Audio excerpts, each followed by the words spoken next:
O que é obesidade? Essa palavra faz pensar em quê?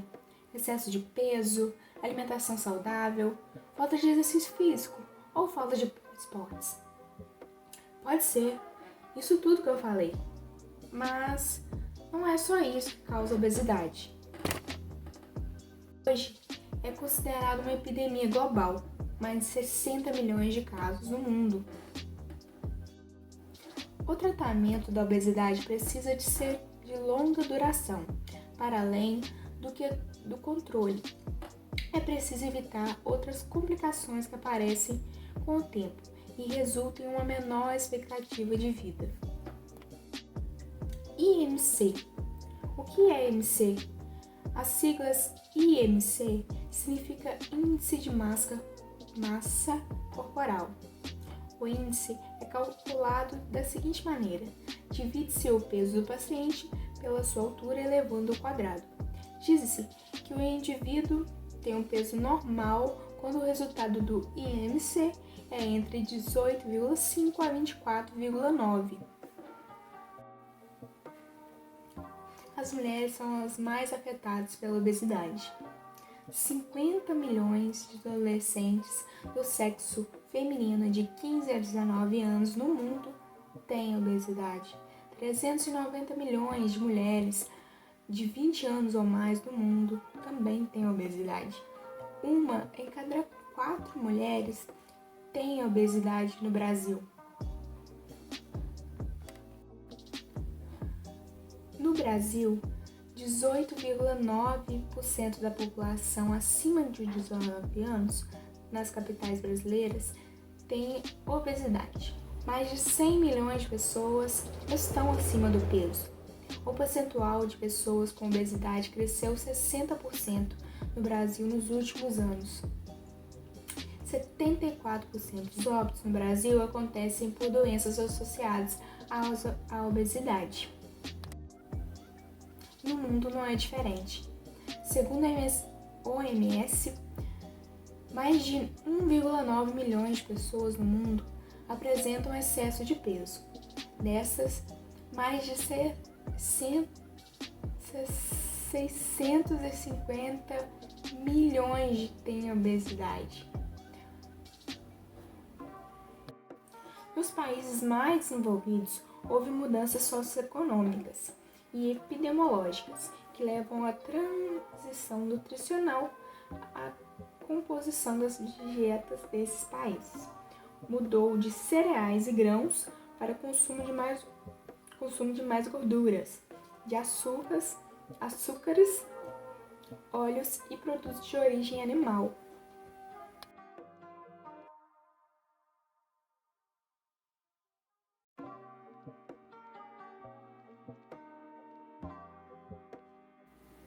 Obesidade infantil. O aumento da obesidade infantil preocupa a todos.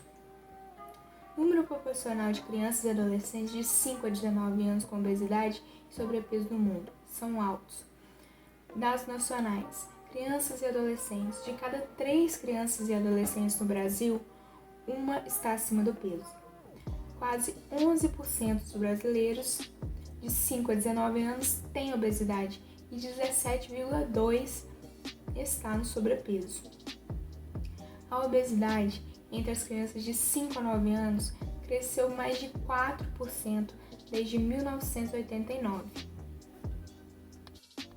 Já os dados internacionais também não ficam de fora. A proporção de crianças com obesidade no mundo dobrou desde o ano 2000. Mais de 107 milhões de crianças no mundo vivem hoje com obesidade. O sobrepeso ou obesidade atingem mais de 340 milhões de crianças e adolescentes na faixa etária de 5 a 19 anos. No mundo, 84% das crianças com obesidade também terão obesidade na vida adulta. Por que acontece a obesidade? Em nossos corpos, a obesidade aparece quando a energia ingerida com os alimentos supera muita quantidade de energia gasta nas atividades diárias. Outros fatores também interferem, como genética, a situação socioeconômica e o ambiente que vivemos. É fácil perceber isso hoje observando-se as mudanças causadas pela tecnologia no estilo de vida dos mais jovens. As atividades e brincadeiras ao ar livre, por exemplo, perderam espaço para as telas e jogos eletrônicos. Os hábitos alimentares também mudaram. Hoje consumimos mais alimentos ultraprocessados, processados ou fast foods, que ficaram mais acessíveis. Por isso, muitas vezes, crianças e adolescentes consomem menos alimentos saudáveis. Podem ter diversas causas a obesidade, como genética, alimentação, estilo de vida, medicamentos, fatores complicações neurológicas, fatores psicológicos, hormônios. Vou falar um pouquinho de cada. Genética. Pessoas da mesma família muitas vezes convivem com excesso de peso, mesmo que não vivam juntas. Alimentação. Comidas processadas e industrializadas costumam contribuir para o ganho de peso, possuem muitas calorias e gorduras ruins na sua composição. Estilo de vida. As crianças e adolescentes de hoje dedicam menos tempo aos exercícios físicos e mais tempo aos eletrônicos, o que deixam mais sedentárias. Medicamentos. Alguns medicamentos, como remédios usados para o tratamento de depressão, diabetes e corticoides, podem levar ao ganho de peso. Hormônios.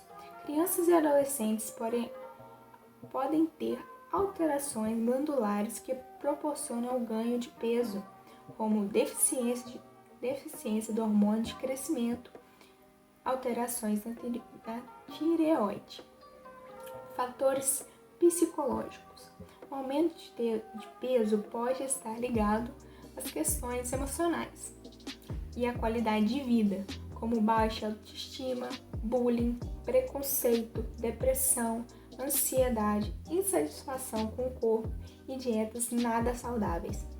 Complicações neurológicas. A obesidade também pode ser causada por lesão ou tumor cerebral. Radioterapia e inflamação no hipotálamo. Nos países mais desenvolvidos, houve mudanças socioeconômicas e epidemiológicas que levam à transição nutricional à composição das dietas desses países.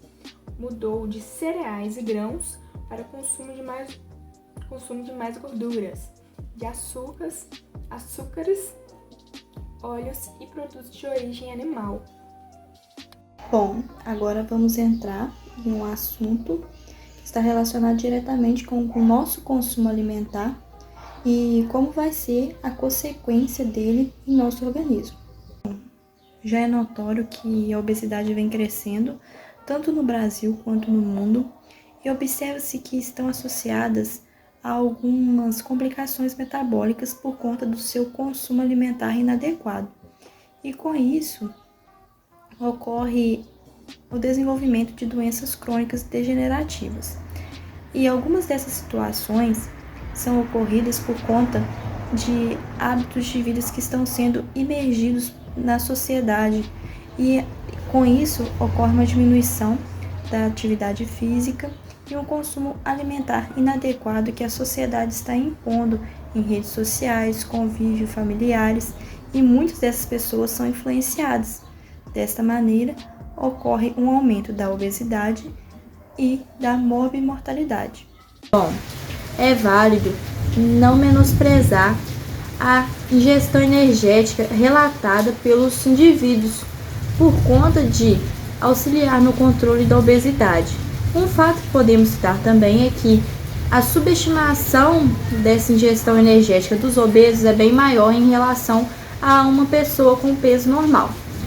Agora falando sobre o assunto central deste slide, que é os tipos de consumo alimentar, eles são separados em dois, que geralmente são associados também com a associação da doença crônica degenerativa.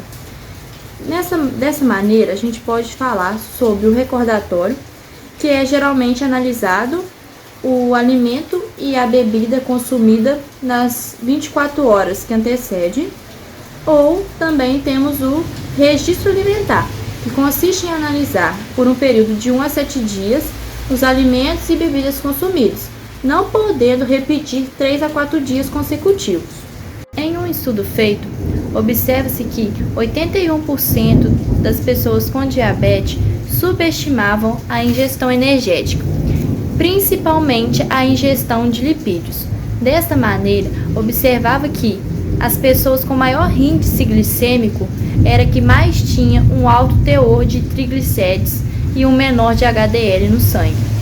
Observa-se também, em outro estudo feito, que adolescentes entre 18 e 19 anos têm um maior risco de ocorrer doenças cardiovasculares, pois neste estudo, entre 80 alimentos constituídos, 65 alimentos que foram escolhidos têm um alto nível de colesterol total.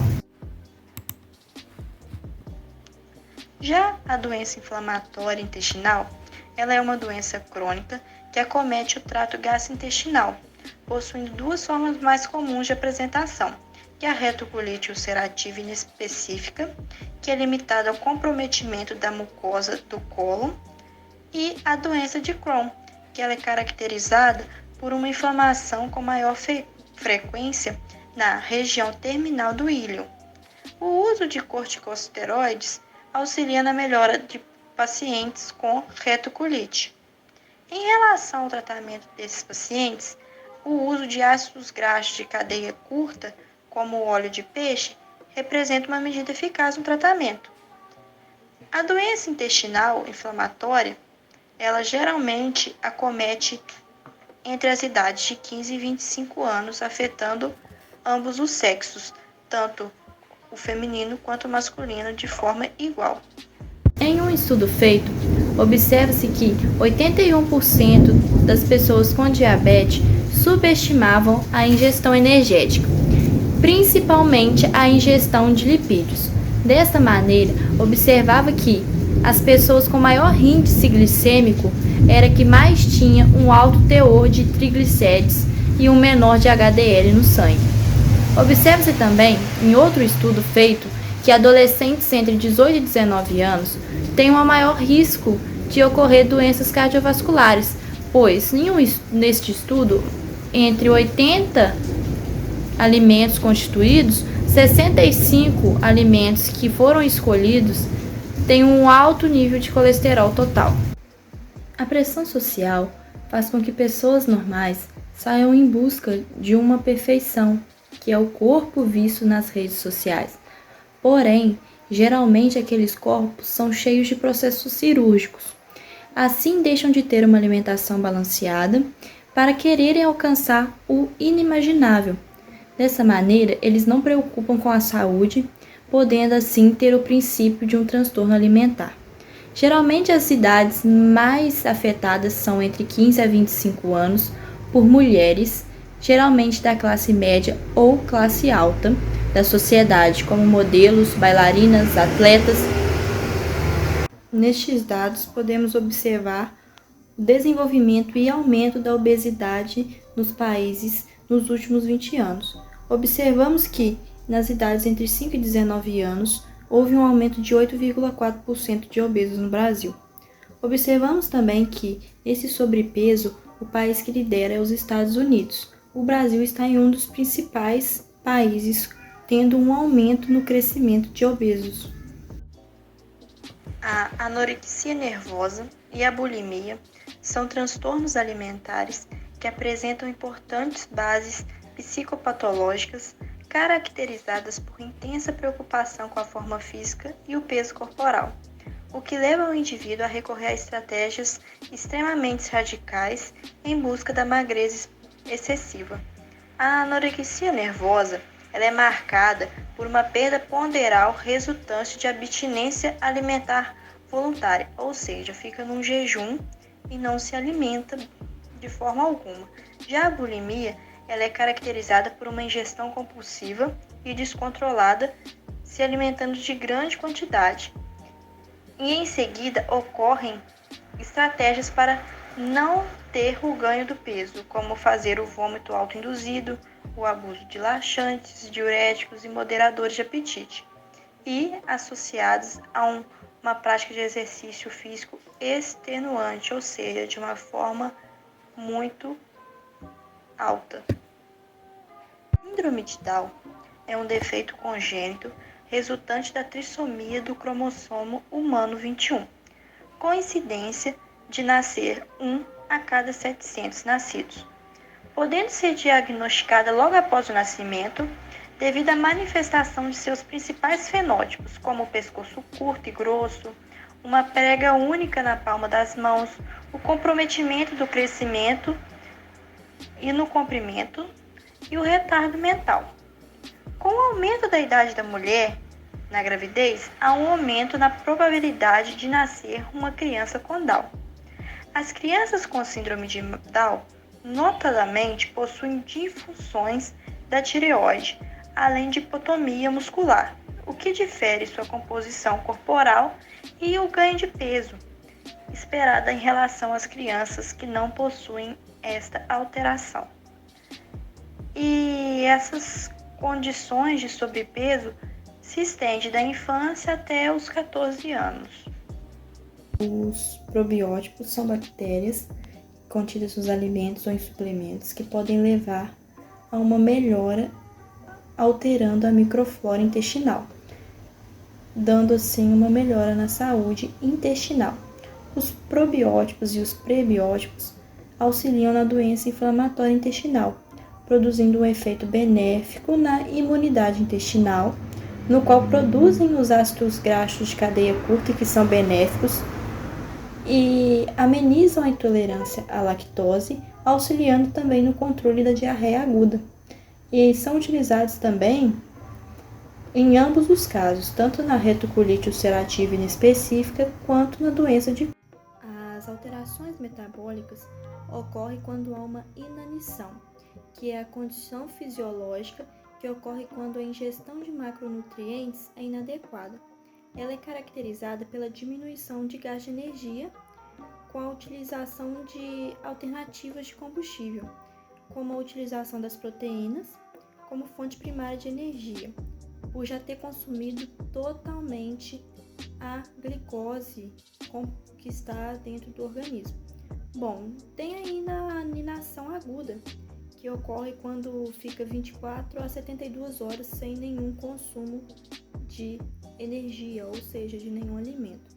E o jejum é o estado total de privação energética, ou seja, não há nenhuma alimentação durante um período. A realimentação, as alterações metabólicas, os transtornos alimentares, todos eles são motivos para que ocorram perda de nutrientes.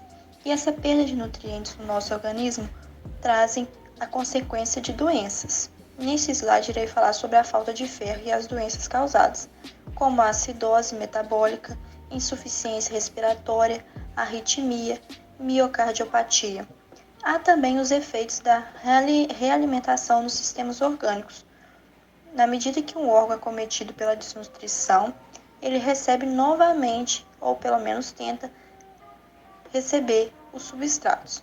E vários sistemas são comprometidos, como o cardiovascular, neuromuscular, hematológico, o gastrointestinal, o respiratório e assim sucessivamente. Bom, e para finalizar este trabalho feito com a Emanuele, eu venho falar de hábitos saudáveis que são necessários na nossa vida, tanto de nós adultos, quanto os idosos, quanto as crianças e adolescentes, para que evitem doenças futuras, como práticas de atividade física de no mínimo umas 3 vezes na semana, priorizar caminhar ao invés de ir de carro em lugares próximos, alimentar de forma balanceada, adequada, rica em todos os nutrientes, fazer dieta se caso for necessário, mas sempre com a ajuda de um especialista, nunca fazer uma dieta sem um acompanhamento, fazer dietas exageradas que são vistas na internet, que dizem que tem que cortar tudo.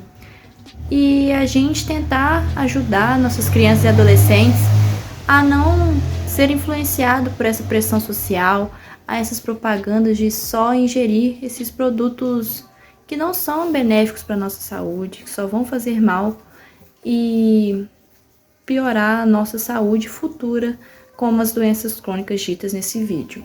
Espero que a gente tenha esclarecido todo o artigo dado. Um abraço e até breve.